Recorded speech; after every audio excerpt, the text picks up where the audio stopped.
Opa, rapaziada, bom? Faz um tempo que eu não apareço aqui. E eu vim aqui pra gente falar um pouco sobre o novo filme Gato de Botas 2, né? O Último Desejo, acho que é isso. Cara, foi um filme que eu fui assistir sem nenhuma intenção, né? Sem nenhuma expectativa. Eu falei, tá, esse filme aí, bora assistir e tal. E, cara, me surpreendeu muito. Na verdade, eu vou te falar que provavelmente foi um dos filmes que mais me surpreendeu aí nos últimos tempos, aí, talvez. Desde sempre, né? Porque com animações normalmente a sua expectativa é mais baixa, né? Pelo menos pra mim. Normalmente são um pouco mais bobinhas, né? Uma ideia assim um pouco mais simples. O Gato de Botas, ele foge um pouco disso, mas não tanto, né? Realmente tem algumas questões bem bobinhas também, né? Mas isso é normal, a animação é comum. Mas principal ponto e o único ponto que eu vou falar aqui é realmente a mensagem do filme, né? O que o filme se propõe a mostrar pra gente, né? Não vou falar dos efeitos, que também são legais, da trilha sonora e tal, do ótimo trabalho que o Wagner Moura fez dublando em inglês, né? Não vou falar nada sobre nada disso, apesar de ser também interessante, né? Eu vou falar aqui realmente sobre a mensagem do filme, né? E o principal tema do filme. O tema do filme, a gente vai resumir em uma palavra, é medo. Medo. A palavra medo. Esse filme realmente chegou pra mim num momento ótimo, né? Que é um momento justamente que eu tô lidando com medo, né? Lidando com medo. Assim, e não só pra mim, né? Pra centenas e talvez milhares de pessoas aí que estão ao redor do mundo falando sobre esse tema, que estão passando por esse tema de medo, né? Assim, o medo, mas assim, a gente pode englobar outros conceitos como pode ser o medo do futuro, né? Pode ser ansiedade e tal. Então, todas essas concepções aí. Por isso que esse filme também está sendo tão aclamado, né? Tem toda a questão visual e tal, mas também tem essa questão aí da abordagem do medo e que pode ser transmitida facilmente para ansiedade, né? E nesse sentido, ela atinge muito o mundo moderno, né? Principalmente as classes, as pessoas mais novas, né? As gerações mais novas, né? Do mundo moderno aí, dessas novas gerações, a ansiedade, né? O medo do futuro aí está muito presente, sempre esteve presente na história da humanidade, mas agora com essas questões de internet, de tecnologia e tal, até mesmo de questões climáticas, né? Aquecimento global, a galera anda com muito medo, né? Tem tensões mundiais e políticas, né? Querendo ou não, se a gente for comparar nos últimos 20 anos, hoje, talvez 15, né? A gente está passando por um momento bem tenso aí da história da humanidade, né? Se a gente comparar com essa história mais recente, né? De uma ameaça nuclear, de guerras e tal. Então o medo ele está aí muito presente na nossa realidade. E, bom, vamos pensar um pouco sobre o Gato de Botas em si como um personagem. Eu nunca tive muita proximidade com o Gato de Botas, sempre vi de uma distância, assim, né? Mas porque era um personagem muito simples, é um personagem caricato, né? Que se acha muito egocêntrico e um ótimo lutador, né, e tal. E isso é a face plana, né? É a face linear do Gato de Botas, do personagem Gato de Botas, que aparece no filme do Shrek, né? Eu não vi o Gato de Botas 1, ironicamente, o filme solo dele 1, mas eu acredito que também seja essa, talvez ele tivesse aprofundado um pouco, mas nesse filme ele pega a personalidade do Gato de Botas, que é assim, né? E faz isso aqui, ó. Ou seja, ele era um personagem plano e transforma ele num personagem esférico. É um personagem que tem um desenvolvimento que começa de um jeito e acaba de outro, né? Que é esse que é o conceito de um personagem esférico. E o Gato de Botas, então, ele começa lá todo pomposo e tal. A primeira cena de abertura é realmente ele lá todo felizão e tal, se achando maioral. E aí ele morre. Uau, eu achei isso bem interessante, né? E aí o cirurgião lá, o médico, ele chega e fala pro Gato Botas, você morreu. Achei até interessante, falei, pô, vai passar na vida após a morte. Mas não, ele explica que o Gato de Botas, na verdade, ele tem 9 vidas, né?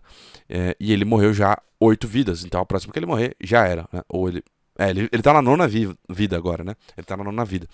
Então, e aí, no primeiro momento ele fica de boa e fala, sou gato de botas e tal, até que a morte aparece, né? E é interessante que a morte só aparece agora, porque ele sabe, né? É interessante isso também, a gente pode pensar. Se o médico não tivesse falado pra ele que ele tava na última vida, é provável que a morte nunca teria aparecido, né? Porque, e isso é legal também.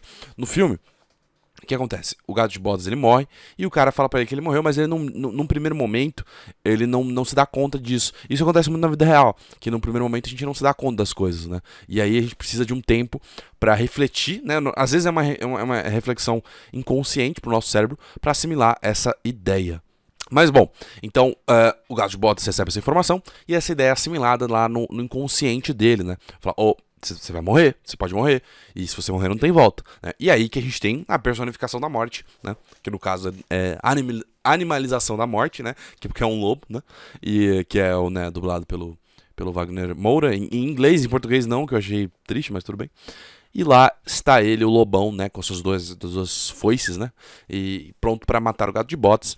E o gato de botas, pela primeira vez, ele se sente dominado, né, e ele fica com medo, né, perde a espada, que é um ótimo simbolismo para coragem, né. A coragem do gato de botas está simbolizada naquela espada. E ele perde essa espada fica com o lobo, né. Ele não chega a pegar, mas fica lá com ele. E aí ele perde a coragem dele, né, e o gato de botas perde sua coragem. Mas no sentido pessoal, é bem semelhante com a minha história, né? Agora trazendo um pouco da minha perspectiva pessoal. Porque de fato, apesar de eu nunca ter me identificado muito com o gato de botas, se você parar pra pensar, eu sempre tive uma personalidade um pouco mais. É claro, todo mundo tem até certo nível uma personalidade egocêntrica. Mas eu diria que provavelmente a minha personalidade seria egocêntrica acima da média, né?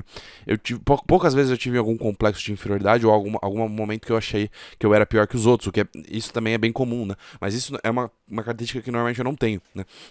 Então, por isso, realmente, a similaridade com o gato de botas, né? Que se acha muito e tal. Eu, né, claro, me acho em algum nível, né? Pelas minhas conquistas e tal, que eu também, por outro ponto, eu vejo que não sou nada demais. Mas eu admito que eu cheguei até algum lugar. E nesse sentido, eu sou bem parecido com o gato de botas, né? Claro, o gato de botas é um personagem de animação que vai ser, porra, exagerado pra caramba. Mas trazendo pra realidade, eu posso me identificar com ele, né? E aí, por conta de um episódio, eu acabo perdendo, né? Uma junção de fatores, mas enfim, eu acabo perdendo essa confiança, perdendo a coragem, né? A coragem. Mais do que confiança, né? Coragem. Eu gosto dessa palavra. Eita, eu gosto dessa palavra, né? Então eu acabo perdendo essa coragem aí, igual o gato de botas, né?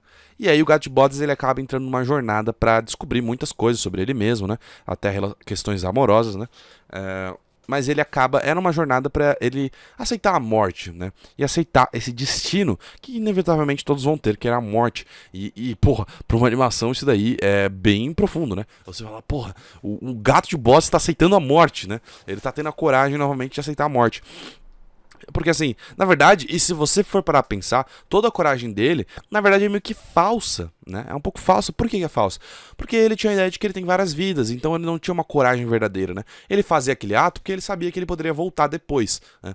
E voltar à vida. Então, é muito mais corajoso você fazer esse ato se você não sabe se você vai sobreviver ou não, né? Que você não tem aquela garantia, né? E daí que distingue, né? Então, digamos assim, que o gato de botas, ele tinha uma coragem falsa, né? E aí, durante o filme, ele desenvolve uma coragem verdadeira, né? Tanto é que no final do filme, algo interessante que eu achei que ele ia combater a morte com os amigos, mas não, ele combate sozinho, num contra um, porque quem tem que ganhar essa luta é ele, sozinho, né? Ele sozinho tem que combater a morte e o medo, né? E reconquistar sua coragem, né? Ele combate outros inimigos que não a morte com os amigos, mas a morte ele tem que lutar sozinho. E ele luta sozinho com a morte. Uma sacada que eu achei simplesmente genial, né? E aí o gato de botas, ele pega... Eu não lembro agora como ele consegue a espada de novo, mas ele consegue uma outra espada, né? E ele vai pra cima, né? E ele demonstra a sua coragem, que agora ele sabe que ele pode morrer, que ele pode enfrentar a morte ali, ele pode ser morto. Mas ele vai pra cima, ele tem coragem. E essa mensagem é perfeita, é ótima. É claro que o filme, né, não fala, faça tudo o que você quiser, tenha coragem de tudo. Não, pense dentro da sua realidade, pense dentro dos seus limites. O que eu posso fazer, né, que não vai ser uma besteira, mas que eu possa arriscar pra ter coragem, né? E é claro que cada um pode interpretar isso da forma que achar mais adequada à sua realidade. Mas para muitas pessoas isso envolve a própria morte, né? Que é como que também acaba me envolvendo, né? Esse medo da morte, mas a coragem, né? A coragem é muito importante pra gente ganhar disso. Então, essa é a mensagem geral do filme, né? Uma mensagem que eu vou levar pra mim, né? Tem que ser mais igual ao gato de botas. Sejam mais igual ao gato de botas. Tenham coragem, né? Tenham coragem. E isso não só o gato de botas me traz, né? Mas a ficção me ajuda muito a ter coragem, né? De lembrar de grandes personalidades. Não só a ficção, mas a história, que também é uma outra grande paixão minha.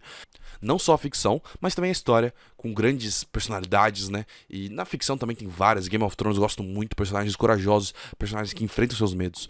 E isso é muito da hora. Só mais uma coisa que eu esqueci de falar, né? É que esse filme também trata uma crise de ansiedade, uma crise de pânico, né? Algo que pra mim é quase que inédito, principalmente em animações, cara. Que é o gato de botas ali ofegante, com o coração batendo. Acho que muitas pessoas já passaram por isso, né? O cara, pô, intenso, falando, pô, vou morrer, fudeu. Ou, né, vai acontecer algo muito ruim. E chega o doguinho, o perito, e ajuda ele, né? Salva ele, né? deita ali na barriga ou no coração dele e começa a acalmá-lo. Isso eu achei um toque ótimo, né? Retrata muito bem a ansiedade e os ataques de pânico, ansiedade da modernidade que sofre muito disso hoje, né? Só mais uma daí. Bom, mas é essa a mensagem geral do Gato de Botas, né? Enfrentar o seu medo, né? E, como eu disse, pode ser aplicado para várias realidades, mas eu achei que principalmente para um filme, né, de animação, que teoricamente seria mais voltado ao público infantil, não, é claro que existem animações mais velhas, né? Para pessoas mais velhas, mas no caso do Gato de Botas, realmente o Shrek não é aquela animação para adultos, né? Pro público mais jovem, e aí realmente se adequa um pouco mais, né? Mas realmente é um tema muito pesado, né? Tratar aí da morte e tal, desse medo, né? Inclusive, o Gato de Botas, pelo menos no dublado, tava com palavrão, né? O que eu achei no mínimo interessante. Mas a ideia geral é essa, né? Realmente enfrentar o seu medo, né? E o Gato de Botas, pra mim, como pra muitas pessoas, acaba sendo essa mensagem, né? Muito importante pra gente superar nossos medos, superar os desafios e sempre seguir em frente, entendeu? Então você sempre siga em frente. É claro que com inteligência, né? Mas é isso, rapaziada. Espero que vocês tenham gostado aí da minha perspectiva sobre o Gato de Botas. Quem quiser deixar de vocês aí também no comentário, pode deixar aqui. E é isso. Até o próximo vídeo. Não sei quando vai sair, mas é isso. Falou.